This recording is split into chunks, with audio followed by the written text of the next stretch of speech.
अस्सलामु अलैकुम।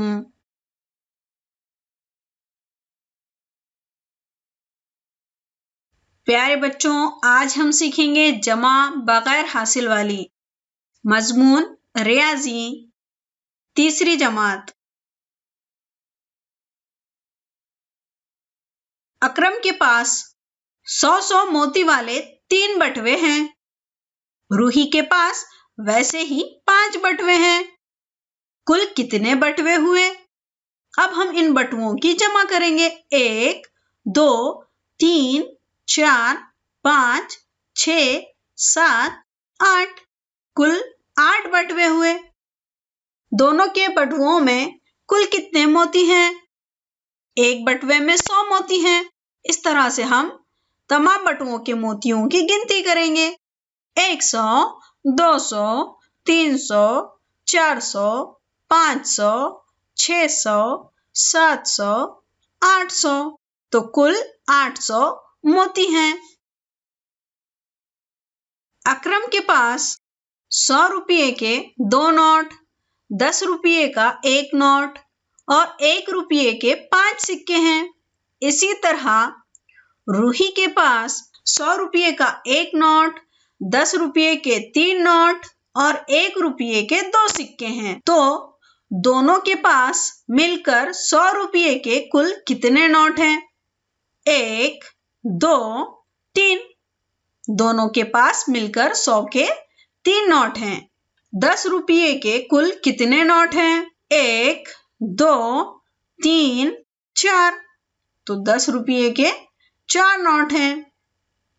1 रुपये के कुल कितने सिक्के हैं? 1, 2, 3, 4, 5, 6, 7। तो 1 रुपये के कुल 7 सिक्के हैं। तस्वीरें देखकर अदद लिखो और जमा करो। तस्वीर में खुले हुए मोती देखेंगे जो इकाई को जाहिर करते हैं। ऊपर की कतार में सिर्फ एक खुला हुआ मोती है, इसलिए हम इकाई में 1 लिखेंगे। 10 मोतियों की एक ही माला है, इसलिए यहाँ दहाई में हम 1 लिखेंगे। सैकड़े में 100 मोतियों का सिर्फ एक ही बटवा है, इसलिए हम सैकड़े में भी 1 लिखेंगे। दूसरी कतार में खुले हुए मोती हैं 5, तो हम इकाई के खाने में 5 लिखेंगे। 10 मोतियों की दहाई की एक माला है, तो हम दहाई के खाने में भी 1 लिखेंगे। 100 मोतियों के 2 बटवे हैं, इसलिए हम सैकड़े में 2 लिखेंगे। अब हम इनकी जमा करेंगे। 1 मोती और 5 मोती, 6 मोती। दहाई की 2 मालाएं हैं, इसलिए हम दहाई के चौकोन में 2 लिखेंगे। 1 दहाई और 1 दहाई मिलकर हो गए 2 दहाई। सैकड़े के 1 सैकड़े में 2 सैकड़ा मिलाने पर हासिल हुए 3 सैकड़ा, इसलिए हम यहाँ लिखेंगे 3। तो 111 जमा 215, जवाब आया हमारा 326। जमा करो और गौर करो। 54 जमा 20। अब हम इनकी जमा करेंगे। 4 में 0 मिलाएंगे। 0 यानी कुछ भी नहीं। 4 में हम जब कुछ भी नहीं मिलाएंगे तो वो 4 के 4 ही रहेंगे।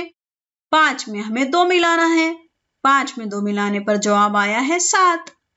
तो 54 जमा 20, तो हमारा जवाब आया है 74। अब इसी मिसाल को हम उल्टा लिखेंगे। 20 जमा 54। फिर इनकी जमा करेंगे। 4 में हम कुछ भी नहीं मिलाएंगे, तो वहां पर जवाब सिर्फ 4 ही आएगा। अब हम 2 में 5 मिलाएंगे।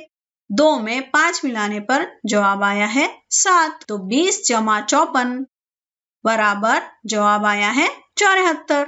अददों की तरतीब बदल भी जाए तो जमा वही आएंगी, यानी 54 में 20 जमा करने पर 74 जवाब आता है। उसी तरह से 20 में 54 मिलाने पर भी 74 जवाब ही आता है। बड़ी तरतीब में लिखकर जमा करो। 664 जमा 220, 4 इकाई, 6 दहाई, 6 सैकड़ा। 664 जमा 0 इकाई, 2 दहाई, 2 सैकड़ा, यानी 220। 664 में 220 जमा करने हैं। सबसे पहले हम इकाई के सुतून की जमा करेंगे। 4 में 0 मिलाएं तो 4 के 4। फिर हम दहाई के अददों की जमा करेंगे। 6 जमा 2 8। अब हम सैकड़े के अददों की जमा करेंगे। 6 जमा 2 8।